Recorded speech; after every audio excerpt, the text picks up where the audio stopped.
ஆன்மீக நண்பர்களுக்கு அன்பு வணக்கங்கள். இன்றைய பதிவில் நாம் விஷ்ணுவின் அவதாரமாக விளங்கும் ஹயக்ரீவரை பற்றி சிந்திக்க உள்ளோம்.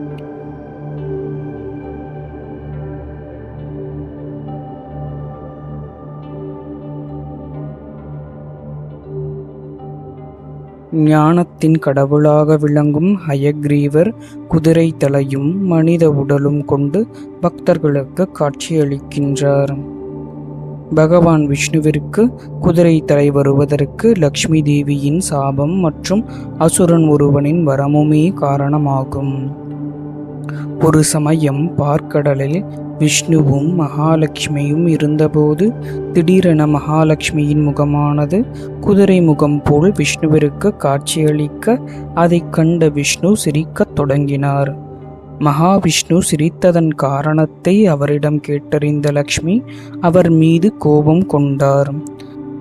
அழகுக்கு உதாரணமாக விளங்கும் என்னைக் கண்டு குதிரை முகம் கொண்டவள் என்று கேலி செய்து சிரித்த நீங்கள் ஒரு நாள் குதிரை தலை கொண்டவராக மாறுவீர்கள் என்று சபித்தார். அந்த வேளையில் பிரம்மனுடன் தேவர்கள் அனைவரும் விஷ்ணுவை காண வைகுண்டத்தை அடைந்தனர். அவர்கள் வந்ததன் காரணத்தை பிரம்மா கூறலானார். பூலோகத்தில் ஹயக்ரீவன் என்ற அசுரன் மக்களையும் முனிவர்களையும் தேவர்களையும் தன் பலம் கொண்டு துன்புறுத்துகின்றான். மேலும் தன் படைப்பு தொழிலுக்கு ஆதாரமாக விளங்கும் வேதங்களை தன்னிடமிருந்து அபகரித்து விட்டான். நீங்கள்தான் அவனிடமிருந்து மக்களை காத்து வேதங்களை மீட்டுத் தர வேண்டும் என்று பிரம்மர் விஷ்ணுவிடம் வேண்டினார். அவரது வேண்டுகோளை ஏற்ற விஷ்ணு ஹயக்ரீவனுடன் போர் செய்ய தொடங்கினார். இருவருக்கும் இடையே வெற்றி தோல்வியின்றி போர் பல ஆண்டுகளாக தொடர்ந்தது. போரின் காரணமாக இருவரும் களைப்புற்றனர். இனியும் போர் தொடர்ந்தால் தனது தோல்வி நிச்சயம் என்று எண்ணிய அசுரன் கடலுக்குள் ஓடி மறைந்தான். அவன் சென்றதும் விஷ்ணு சிறிது நேரம் ஓய்வெடுக்கலாம் என்று சமதளத்தில் தனது வில்லை ஊன்றி வில்லின் மேல் தனது வாய்த்தாடையினை வைத்து நின்றபடியே தூக்கத்தில் ஆழ்ந்தார். வெகுநேரம் ஆகியும் அவர் கண் விழிக்கவில்லை. விஷ்ணு தூங்கும் நேரத்தில் மீண்டும் அசுரன் வெளிவந்து தங்களை தாக்கத் துணிவான் என்று அஞ்சிய இந்திரன் பிரம்மனிடம் விஷ்ணுவை தூக்கத்தில் இருந்து எழுப்ப ஒரு உபாயம் கூறும்படி வேண்டினார். பிரம்மனும் இந்திரனை நோக்கி, நீ சிறிய பூச்சியாக மாறி விஷ்ணுவின் வில்லின் கீழ்ப்பகுதியில் உள்ள நாணை அரித்தால் நான் அருந்து அதில் இருந்து சத்தம் வெளிப்படும். அந்த சத்தத்தினால் அவரது உறக்கம் களையும் என்றார். இந்திரனும் அவர் கூறியபடியே செய்ய யாரும் எதிர்பாராத விதமாக நான் அருந்த வேகத்தில் வில்லின் மேல் பகுதியில் தாடையால் அழுத்தியிருந்த விஷ்ணுவின் தலையானது துண்டிக்கப்பட்டு தலை கடலுக்குள் விழுந்தது. இதை கண்ட அனைவரும் செய்வதறியாது கலங்கினர். காக்கும் கடவுளான விஷ்ணுவே தலை துண்டிக்கப்பட்டு இருக்கிறார், இனி யார் நம்மை காப்பாற்றுவார் என்று புலம்பிய தேவர்களை பிரம்மர் தேற்றி விஷ்ணுவை மீண்டும் உயிர்த்தெழ செய்யும் உபாயத்தை ஆதிசக்தியே நமக்கு அளிக்க வேண்டும். எனவே அனைவரும் ஆதிசக்தியை துதிக்கும்படி கூறி தானும் துதிக்கலானார்.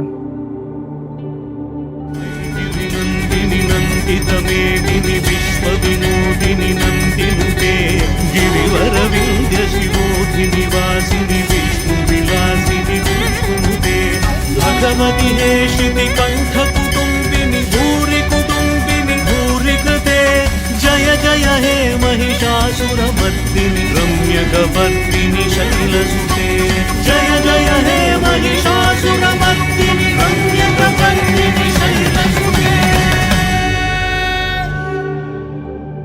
அவர்களுக்கு ஆகாயத்தில் காட்சியளித்தார் அன்னை ஆதிசக்தி.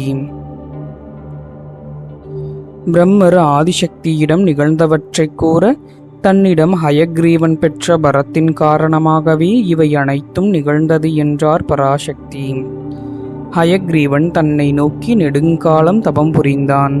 அவன் தவத்தில் மகிழ்ந்த நான் அவன் முன் தோன்றினேன். அவன் என்னிடம் சாகாவரம் தரும்படி வேண்டினான். பிறந்தவர் அனைவரும் ஒரு நாள் இறக்க வேண்டும் என்பது விதி. ஆகையால் சாகாவரத்தை உனக்கு தர இயலாது. எப்படி உனக்கு மரணம் ஏற்பட வேண்டும் என்று எண்ணுகிறாயோ அதை கேள், தருகிறேன் என்றேன். சற்று சிந்தித்த அவன் தன்னால் தான் தனக்கு மரணம் ஏற்பட வேண்டும் என்று எண்ணி என்னிடம் ஹயக்ரீவனான எனக்கு ஹயக்ரீவனாலேயே மரணம் ஏற்பட வேண்டும் என்று கேட்டான். நானும் அவனுக்கு ஹயக்ரீவனை தவிர வேறு யாராலும் உனக்கு மரணம் ஏற்படாது என்று வரமளித்தேன். அவன் பெற்ற வரத்தின் காரணமாக பல கொடுமைகளை அனைவருக்கும் இழைத்தான். இப்போது அவன் அழிய வேண்டிய காலம் வந்தது.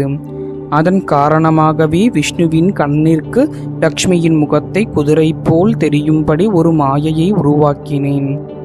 அதனால் லக்ஷ்மியும் விஷ்ணுவிற்கு குதிரைத்தலை உண்டாகும்படி சபித்தார். இனி யாரும் பயப்பட வேண்டாம். பிரம்மதேவரே, உடனே ஒரு குதிரையின் தலையை விஷ்ணுவிற்கு பொருத்துங்கள். நான் அவரை உயிர்த்தெழ செய்கிறேன். இதன் மூலம் லக்ஷ்மியின் சாபமும் நிறைவேறும். எனது வரத்தின்படி ஹயக்ரீவ அசுரனை அழிக்க இன்னொரு ஹயக்ரீவரும் உண்டாகுவார் என்றார் அன்னை ஆதிபராசக்தி. அன்னையின் ஆணையை ஏற்ற பிரம்மதேவர் விஷ்ணுவிற்கு குதிரை தலையை வைத்தார்.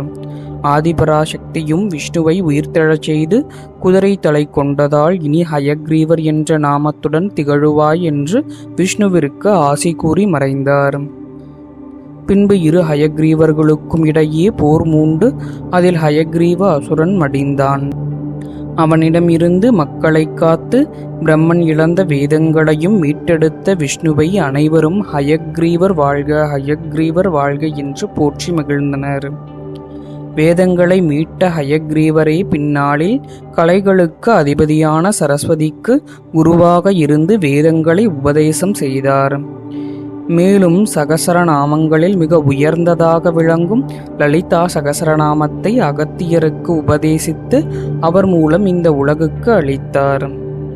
ஞானம் மற்றும் செல்வத்தின் கடவுளாக விளங்கும் ஹயக்ரீவரை வழிபட பிரம்ம முகூர்த்தம், ஏகாதசி, நவமி போன்ற திதிகள், புதன்கிழமை, வியாழக்கிழமை மற்றும் சனிக்கிழமை போன்ற காலங்கள் சிறந்தவையாகும். இந்த காலங்களில் ஹயக்ரீவருக்கு ஏலக்காய் மாலை அணிவித்து அவருக்குரிய மந்திரங்களை கூறி பூஜை செய்வதால் ஞானமும் செல்வமும் உண்டாகும். ஹயக்ரீவரின் காயத்ரி மந்திரம்: ஓம் தத்வாகீஸ்வராய வித்மஹே ஹயக்ரீவாய தீமஹி தன்னோ ஹசௌ பிரசோதயாத். ஹயக்ரீவர் ஸ்தோத்திரம். ஞானானந்தமயம் தேவம் நிர்மலஸ்படிகாக்ருதம் ஆதாரம் சர்வ வித்யானாம் ஹயக்ரீவம் உபாஸ்மயே.